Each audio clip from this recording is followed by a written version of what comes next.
इस कार्यक्रम के प्रसारण पुण्यार्जक हैं श्री राजेंद्र प्रसाद जैन, श्रीमती ममता जैन, श्री प्रशांत जैन, श्रीमती दिव्या जैन, पारस जैन, श्री भरत जैन, श्रीमती सौम्या जैन एवं समस्त परिवार मुंबई। कदम कदम पर चर्चा की है। जड़ वस्तु के ऊपर कोई उपकार नहीं किया जा सकता, किंतु जीव के प्रति उपकार का भाव जागृत होता है। जड़ वस्तु में न सुख का संवेदन है, न दुख का संवेदन है, किंतु संवेदनशील यदि कोई पदार्थ है तो वह जीव है। इसलिए जीव के प्रति, प्राणी मात्र के प्रति उपकार का भाव होना चाहिए। प्राणी मात्र के प्रति करुणा का भाव जागृत होना चाहिए। प्राणी मात्र के प्रति अनुकंपा का भाव जागृत होना चाहिए, क्योंकि पूज्यपाद स्वामी ने सर्वार्थ सिद्धि में यह प्रसंग दिया है कि वह सम्यक दर्शन, जो कि मोक्ष मार्ग की प्रथम सीढ़ी कहा गया है, उस सम्यक दर्शन की चर्चा करते समय यह प्रसंग दिया है कि वह सम्यक दर्शन दो तरह का होता है, एक सराग सम्यक दर्शन और एक वीतराग सम्यक दर्शन। वीतराग सम्यक दर्शन के स्वामी तो श्रमण हुआ करते हैं, किंतु सराग सम्यक दर्शन जो होता है वह किमात्मक होता है। तो उन्होंने स्पष्ट किया है, प्रशम संवेग अनुकंपा आस्तिक्य आदि अभिव्यक्ति लक्षणम प्रथमम सराग सम्यक दर्शनम, ऐसा कहा। सम्यक दर्शन तो है, किंतु उसके साथ राग जुड़ा हुआ है। लेकिन यह ध्यान रखें, राग भी दो तरह का होता है, एक विषयानुराग होता है और एक धर्मानुराग होता है। धर्म के प्रति अनुराग होना चाहिए। राग हमेशा हमारे लिए एकांत रूप से बंध के लिए कारण नहीं होता, किंतु जो धर्मानुराग होता है वह परंपरा से निर्वाण के लिए कारण बताया है। इसलिए प्रशम, संवेग और अनुकंपा यही जिसके अंग हैं, ऐसा वह सराग सम्यक दर्शन माना जाता है। उसमें अनुकंपा शब्द को भी लिया है। अनुकंपा किसके प्रति की जाती है, किस व्यक्ति के प्रति करुणा का भाव जागृत होता है, यह भी स्पष्ट किया है।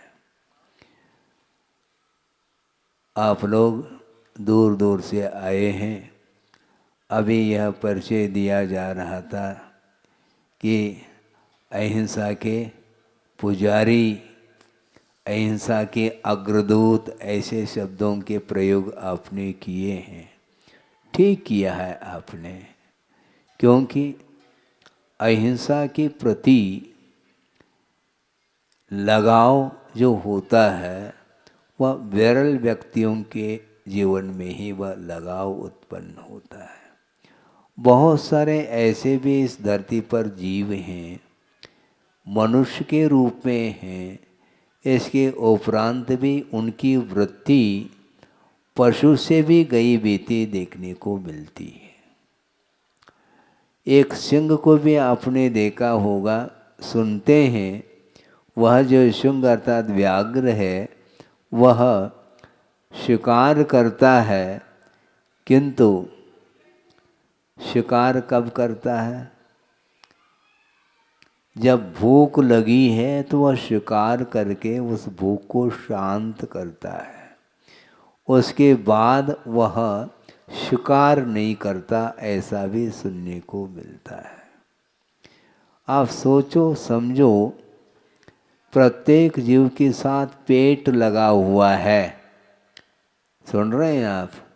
प्रत्येक व्यक्ति के साथ पेट लगा हुआ है, किंतु पेटी नहीं लगाना चाहिए। पेट और पेटी में बड़ा अंतर है। 2-4-6 रोटी आपने खा ली, भूख शांत हो जाती है, किंतु पेटी को भरने के लिए दूसरे के पेट के ऊपर भी प्रहार करता है संसारी प्राणी। केवल पेट ही भरना चाहता है।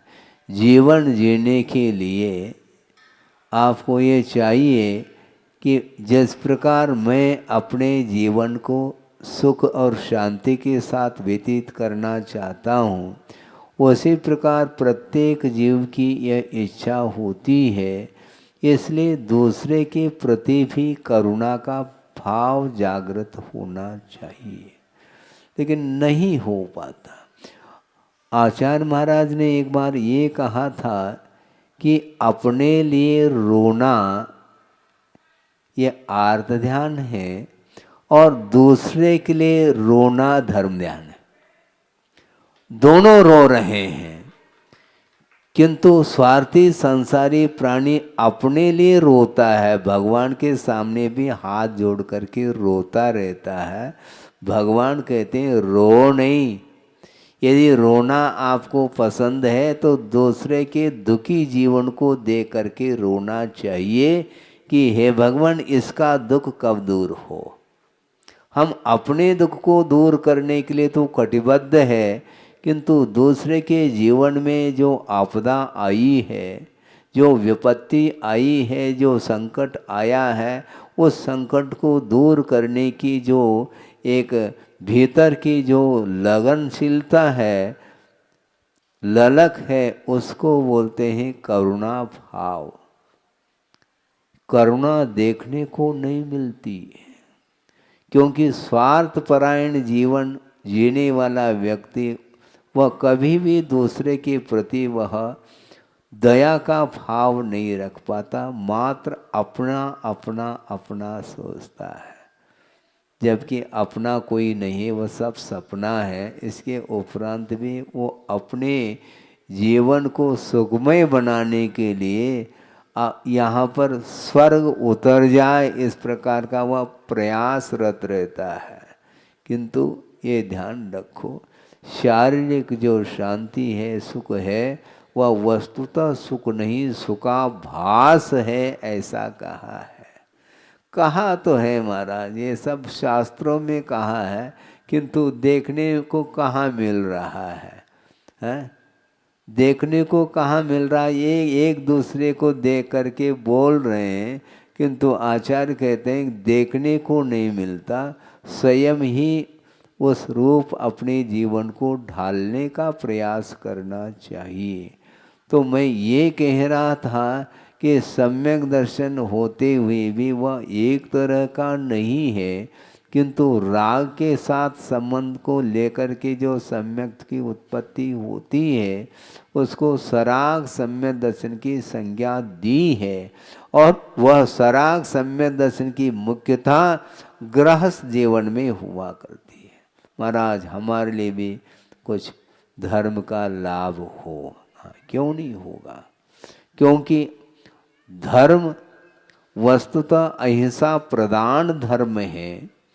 अहिंसा की रक्षा करने के लिए ही हम रात दिन प्रयत्नशील हैं, क्योंकि हिंसा का अर्थ घात होता है। दूसरे के जीवों का घात करके कभी भी जीवन यापन करने का भाव नहीं रखना चाहिए। लेकिन होता क्या नहीं, मैंने पहले भी कहा था, गृहस्थ जीवन में अपने जीवन को व्यतीत करता हुआ वह चलता है, और ऐसा कोई भी कार्य नहीं होता जिसमें हिंसा नहीं होती हो। तो फिर महाराज, हिंसा से बचने के लिए हम करें क्या? अनुपात से हिंसा से बचने का उपक्रम कर लेना चाहिए। कोई भी व्रत छोटा और बड़ा नहीं होता, व्रत तो व्रत ही होता है। अपनी शक्ति के अनुरूप पालन करने का पुरुषार्थ कर लेना चाहिए। एक बहुत अच्छा संस्मरण याद आ गया मुझे, और गुरुदेव ने ही प्रवचन के दौरान कहा था, बल्कि उनके साथ वह घटित घटना है। वो क्या है? नैनागिरी की बात है, और आहारचर्या का समय हुआ था। शुद्धि करके आचार्य महाराज आहार के लिए निकल गए। मंदिर में जाकर के वंदना की और निकल गए। और निकलने के उपरांत वहाँ पर जो श्रावकगण खड़े थे पड़गान के लिए, वहाँ पर किसी का पुण्य का उदय जागृत हुआ। सबका पुण्य का उदय नहीं है ऐसा नहीं कहना चाहता, सबका पुण्य का उदय होते हुए भी किसी एक के यहाँ ही तो एक साथ पड़गान हो सकता है। 150 भी मान लो श्रावक खड़े हैं पड़गान के लिए, इसके उपरांत भी एक के यहाँ ही आहार संपन्न होगा। तो एक श्रावक ने पड़गान करके भीतर ले गए और नवदा भक्ति करी। उसके उपरांत आचार्य महाराज खड़े हो गए आहार लेने के लिए, और उसी समय एक परिवार वहाँ पर आया जो बाहर का था, बाहर ही खड़ा था, किंतु निवेदन प्रार्थना कर रहा था गुरुदेव के प्रति कि भगवान बहुत दिन की मेरी भावना है आहार दान देने की, और इस भावना को आप पूर्ण करेंगे कृपा करके। तो आचार्य महाराज तो मौन खड़े होकर के आहार ले रहे थे। एक क्षण के लिए उनकी ओर दृष्टि जाती है और उन्होंने पुनः दोहराया कि महाराज बहुत दिन की भावना है, किंतु क्या महाराज, एक विकल्प मेरे मन में बार बार आता है, वो ये है कि मैं रात्रि भोजन का त्याग नहीं कर सकता। सुन रहे हैं आप? हाँ, मैं रात्रि भोजन का त्याग नहीं कर सकता, किंतु आहार देने की तो मेरी तीव्र उत्कंठा है। और गुरुदेव ने उनको देखा, निहारा, और उन्होंने मौन रूप से स्वीकृति दे दी मुस्कान के माध्यम से। लेकिन ध्यान रखो, अभी बहुत लंबी कहानी है, बहुत लंबा प्रसंग है ये, ताली नहीं बजाओ। रहस्य क्या है इसको समझो, सोचो। और उन्होंने इसलिए स्वीकृति प्रदान की थी, उन्होंने फेस रीडिंग किया था। वह ऐसा एक व्यक्तित्व था, पति पत्नी दोनों आए थे, उन्होंने देखा और परखा, और उन्होंने मन में ये सोचा कि इस ग्राहक को लौटाना नहीं चाहिए। क्या रहस्य होगा महाराज, जल्दी खोलो। खोल रहे हैं, और बाद में वह रहस्य खुलेगा, क्योंकि मौन है। और उन्होंने मुस्कान दे करके उन्होंने मौन रूप से स्वीकृति दे दी, और उन्होंने शुद्धि बोल करके बड़े विनय अनुनय आदर भक्ति पूर्वक उन्होंने 1-2 ग्रास दिए। फिर बाद में क्या होता है, आहार सानंद संपन्न हुआ और आचार्य महाराज पुनः लौटने लगे। वहाँ पर थोड़ी बैठा जाता है, और लौट करके मंदिर की ओर जब निकल गए तो उनके साथ जो चौके वाले जितने भी मेंबर थे वे भी सारे के सारे उनके साथ हो गए पहुंचाने की दृष्टि से, और उसमें वो 2 व्यक्ति भी साथ हो गए थे। वहाँ पर जा कर के बैठ गए आचार्य महाराज, और वो दोनों व्यक्ति आकर के नमोस्तु किया उन्होंने, और बैठ गए। और आचार्य महाराज ने उनकी ओर देखते हुए कहा कि देखो, तुम दोनों ने आहार दे दिया और मैं उस समय मौन था, इसलिए कुछ बोल नहीं सका। अब तो मैं बोल सकता हूँ। महाराज, आप जो कहो वो हम तैयार हैं, लेकिन रात्रि भोजन का हम त्याग नहीं कर पाएंगे। कोई बाधा नहीं, कोई बाधा नहीं। फिर कैसे करेंगे महाराज? आप क्या करते हो? तो उन्होंने कहा कि महाराज, हम दोनों पति पत्नी गवर्नमेंट सर्वेंट हैं। हाँ ठीक है, उसमें भी कौन सा विभाग है, क्या करते हैं? कुछ नहीं, मैं तो डिप्टी कलेक्टर हूँ और ये श्रीमती जज हैं। आ गई बात समझ में? ये व्यक्तित्व उन्होंने पहले से ही पहचान ली थी, क्या व्यक्तित्व है इनके अंदर। उन्होंने बहुत अच्छा, बैठ जाओ, लेकिन ये ध्यान रखो, रात्रि भोजन त्याग नहीं कर सको, कोई बाधा नहीं, क्योंकि आपके सामने समस्या है। समय पर कोर्ट जाना पड़ता है, समय पर जो है वह ड्यूटी देने पड़ती हैं, इसलिए कोई बाधा नहीं। लेकिन मैं आपके लिए जो नियम देना चाहता हूँ उसको तो लेना पड़ेगा। महाराज, रात्रि भोजन त्याग को छोड़ करके आप जो दे दो उसके लिए हम मंजूरी देते हैं। अच्छी बात है, ऐसा करो। ऐसा कहा। ऐसा कहने का अर्थ क्या? कोई 5 लाख का दान देने के लिए कहा जा रहा है क्या? नहीं, ऐसे का अर्थ है 5 अनुव्रत अंगीकार करो। महाराज, ये तो उससे भी कठिन है। रात्रि भोजन त्याग से भी ये बहुत जटिल विषय है मेरे लिए, बहुत कठिन है। ये कठिन कुछ नहीं है, मैं समझाता हूँ, सुनो, और आप लोग भी सुने। उन्होंने ये कहा कि आप गवर्नमेंट सर्वेंट हैं और गवर्नमेंट के तरफ से आपको जो सैलरी मिलती है, जो पे मिलता है, उतना ही लेना, उसके अलावा 1 पाई भी नहीं लेना। समझ रहे हैं आप? अर्थात रिश्वत नहीं लेना। महाराज, ये तो हमसे बहुत अच्छे तरह से निभ जाएगा नियम। और इसमें 5 अनुव्रत गर्भित हैं, अंतर्भूत है, ये ध्यान रखो। कैसा?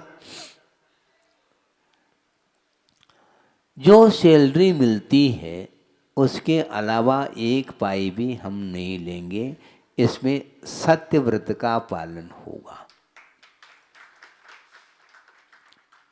और जहां पर सत्य पल रहा है वहां पर अहिंसा भी पल रही है, क्योंकि अहिंसा की रक्षा जो होती है वह सत्य के माध्यम से हुआ करती है।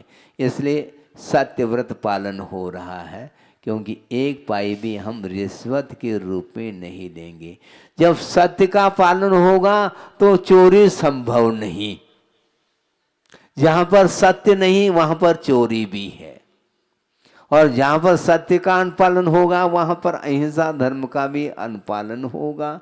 और सत्य भी पल रहा है और अचौर्य व्रत भी पल रहा है। और आपने उस सैलरी को छोड़ करके 1 भी पाई नहीं लेने का जो संकल्प लिया है, उसमें परिग्रह परिमाण व्रत भी पल रहा है। परिग्रह सीमित हो गया, परिमाण हो गया क्या? नहीं। मान लो 1 लाख रुपए भी यदि मान लो आपको सैलरी मिल रही है, कोई बाधा नहीं, आप ले लो, किंतु 1 लाख रुपए के ऊपर हम 1 पाई भी नहीं लेंगे। अब सोचो, विचार करो, जो कलेक्टर होता है उसके लिए इतना पे मिल रहा है, इसके उपरांत भी रिश्वत के माध्यम से करोड़ों रुपयों का संचय किया जाता है, वह अनीति मानी जाती, ये ध्यान रखो। वह न्याय नहीं माना जाता है, वह अन्याय माना जाता है। आप पुरुषार्थ करके वित्त का संचय करो, उपार्जन करो, इसमें कोई बाधा नहीं है, किंतु उस न्याय का उल्लंघन करके जीवन यापन करने का जो भाव है, इसी में आसक्ति पल रही है, और उस आसक्ति के कारण ही अहिंसा धर्म समाप्त हो जाता है, ये कहने का तात्पर्य है। उनको बात समझ में आ गई। और दूसरी बात यह है, स्वदार संतोष तो अपने आप ही पलता चला जाएगा तुम्हारा। इस प्रकार 5 अनुव्रत जो है ना, एक ही व्रत के माध्यम से आपके पल रहे हैं। उनको बहुत अच्छा लगा और उन्होंने कहा कि महाराज हमें कोई बाधा नहीं, ये आसानी के साथ मैं इसका पालन करूँगा, लेकिन मैं रात्रि भोजन का त्याग नहीं कर सकता। कोई बाधा नहीं, लेकिन आपके लिए नहीं, ये ध्यान रखो, नहीं तो बिना रात्रि भोजन त्याग किए आप देना प्रारंभ कर दो। ऐसा नहीं, उनके सामने जो समस्या थी वो समस्या का हल है, यह समाधान है, क्योंकि धर्म से किसी को वंचित नहीं किया जा सकता। मात्र रात्रि भोजन त्याग का नाम ही धर्म है ऐसा नहीं, इसका भी पालन करें, किंतु इसके साथ साथ इस प्रकार की भी धर्म की उपासना की जा सकती है और करना चाहिए। इस प्रकार आचार्य महाराज की ये कुशलता है कि किसी को भी वापस नहीं, किसी ग्राहक को वो वापस लौटाने नहीं देते, लौटने नहीं देते। वो अपनी क्षमता के अनुरूप धर्म का पालन करो। अर्थ ये है कि अहिंसा की उपासना करने वाला व्यक्ति हमेशा परिग्रह से दूर रहता है और रहना चाहिए। यहाँ तक कि रत्नकंड श्रावकाचार्य में ये प्रसंग आता है, उस प्रसंग को आपके सामने रख रहा हूँ 5-10 मिनट में। उसको सुन करके पढ़ करके आपको आश्चर्य लगेगा। आप तो उच्च कुल में पैदा हुए हो और एक नीच कुल में पैदा हुआ है, कौन? चांडाल। और उसका नाम लिया है किसने? आचार्य समंतभद्र स्वामी ने रत्नकंड श्रावकाचार्य के अंदर उसको उसका नाम उल्लेखित किया है। सम्यक दर्शन संपन्न मभि मातंग देहजम देवा देवम विदुर्भस्म गूढ़ांगारांतरोजसम, ऐसा कहा। आप सोचो विचार करो। वह चांडाल नीच कुलीन माना जाता है, उसका स्पर्श नहीं किया जा सकता, किंतु ये ध्यान रखो सम्यक दर्शन से वह संपन्न हुआ है, उसके लिए देव संज्ञा प्राप्त हो गई है। देव का अर्थ देवादिदेव नहीं लेना, किंतु देव का अर्थ उसके अंदर पूज्यता आई है, वह आदर का पात्र हुआ है। देव का अर्थ वह पूज्य हुआ है, और पूज्यता का अर्थ यहाँ पर वह पूज्यता नहीं लेना, किंतु आदर का पात्र बना हुआ है। वो कौन? वह चांडाल होने के बावजूद भी। ऐसी कौन सी विशेषताएं महाराज? उस प्रसंग को आपके सामने रख रहा हूँ। सोचिए, उस चांडाल ने भय के ऊपर भी विजय प्राप्त की है, और उस चांडाल ने लोभ को भी जीत लिया है। इस प्रसंग में वह विषय स्पष्ट हो जाएगा। राजा ने अष्टानिका पर्व में अष्टमी से लेकर के पूर्णिमा तक उस अष्टानिका पर्व में किसी भी जीवों की विराधना घात नहीं होना चाहिए, इस प्रकार उस राजा ने राज्य में घोषणा की थी। अब सोचो, हिंसा नहीं होगी, उस अष्टानिका पर्व के दिनों में। संयोग की बात है, राजा का राजकुमार और उसने उन दिनों में जीव का घात किया था, क्योंकि वह मांस का लोलुपी था और उसने छुप करके बगीचे के अंदर एक मेंढे का घात किया। मेंढा जानते आप है? हाँ। उसका घात किया और उसको पका करके उसने भक्षण किया था। और यह बात राजा के कान तक पहुंच गई, खबर पहुंच गई। पहुंचते ही उसने, राजा ने कहा, कौन है, उसको पकड़ करके ले आओ। तो वहाँ तक जो खबर पहुंची थी वह किसके द्वारा पहुंची थी?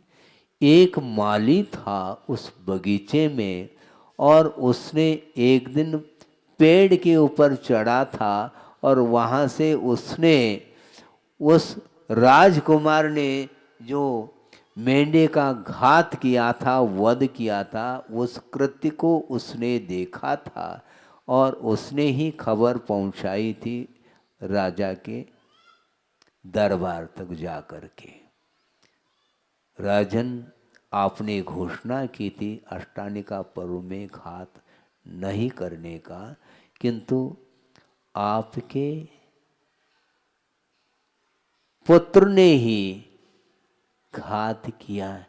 मेरे पुत्र ने? हाँ हाँ, आपके पुत्र ने। ऐसा हो नहीं सकता। कैसा नहीं हो सकता है? हमने अपने आंखों से देखा है, प्रत्यक्षदर्शी मैं हूं। ऐसी बात है, उसको पकड़ करके ले आओ। और उसको ले गए। अब राजा ने कहा, क्या कहा?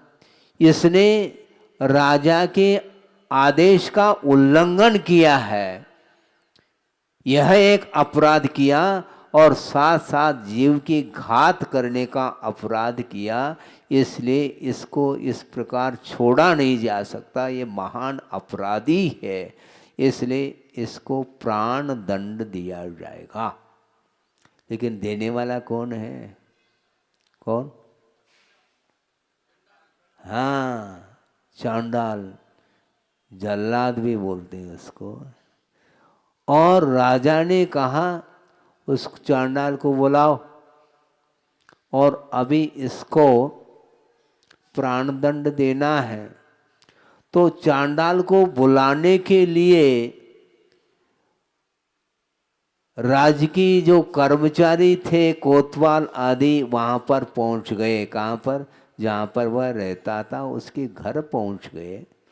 और उन लोगों ने कहा, कहाँ है वो चांडाल, है क्या नहीं?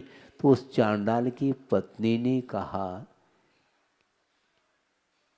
क्या कहा ये बाद में बताऊंगा, किंतु चांडाल ने अपनी पत्नी को सूचना दी थी कि कोई भी बुलाने के लिए आ जाए तो तुम ये कह देना कि वह बाहर गए हैं, अभी नहीं हैं।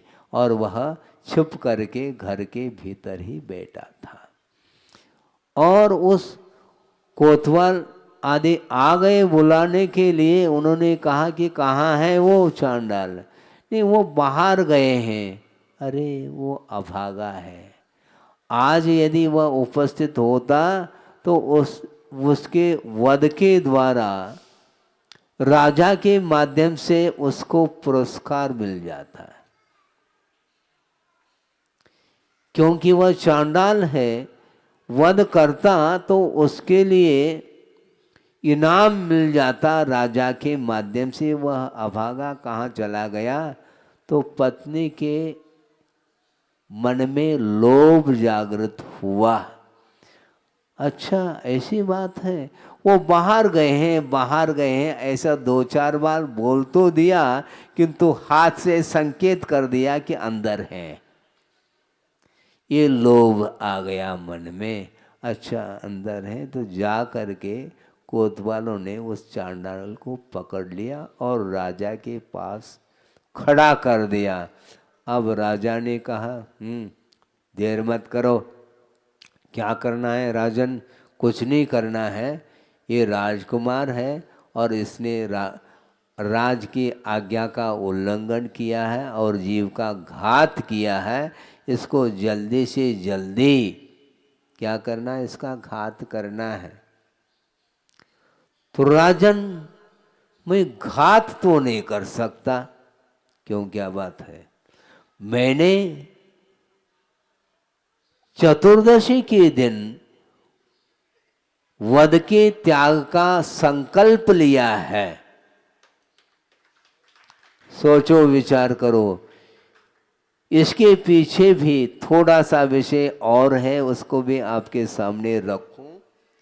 वह ये है, मैंने चतुर्दशी के दिन इसलिए वध का त्याग किया है क्योंकि एक दिन मुझे सर्प ने काट लिया था और उसके फलस्वरूप मेरा अवसान हुआ है, ऐसा समझ करके परिवार लोगों ने मुझे स्मशान में ले जा करके वहाँ पर रखा था। किंतु ऐसा पुण्य का उदय था कि मेरा अवसान नहीं हुआ था। फिर हुआ कैसा?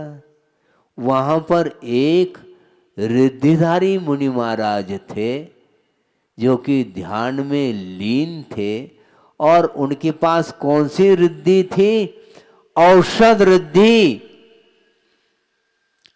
जिनके शरीर के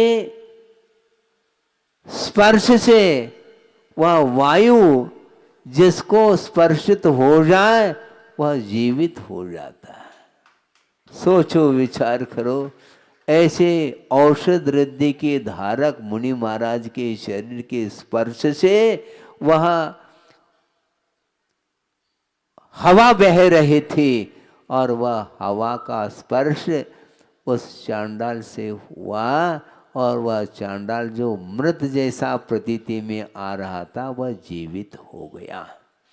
और जीवित होने के उपरांत उसने सोचा, बहुत अच्छा अवसर है, रिद्धिधारी मुनि महाराज के प्रताप से पुनः प्राण आ गए हैं। अब मैं संकल्प लेता हूँ, 14 के दिन मैं वध नहीं करूँगा।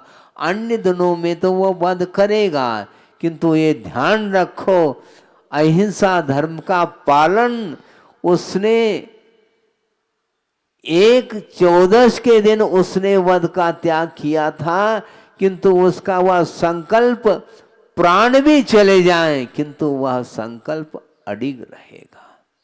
और राजा को कह दिया, राजन आपको जो करना है वह कर लो, किंतु प्राण भी चले जाएं किंतु यह प्रण, यह संकल्प टूट नहीं सकता। इस प्रकार उसने कह दिया। न उसको मरण का भय रहा, मरण के भय को भी जीत लिया उसने, और लोभ जो दिया जा रहा था उस लोभ को भी जीत लिया। और राजा ने सोचा, चांडाल हो करके तुम 14 के दिन व्रत लेते हो, ये भी कोई व्रत है क्या? संभव नहीं है। इस प्रकार समझ करके उस राजा ने राजकुमार को भी और उस चांडाल को भी कोतवालों को कह दिया, इन दोनों को वहां पर फेंक दो। कहाँ पर? बोरी में बंद करो पहले और दोनों को ले जाओ और वहां पर फेंक दो जहां पर बड़े बड़े मगरमच्छ होते हैं, ऐसे तालाब में फेंक करके आ जाओ। तो उन दोनों को बांध करके ले गए और वहां पर जो ही फेंक दिया तो वहां पर बड़े बड़े जो मगरमच्छ थे वो सारे के सारे राजकुमार को तो नोच नोच करके खा लिया, किंतु वह जो चांडाल था उसकी रक्षा जल देवताओं ने कर ली। सोचो, विचार करो।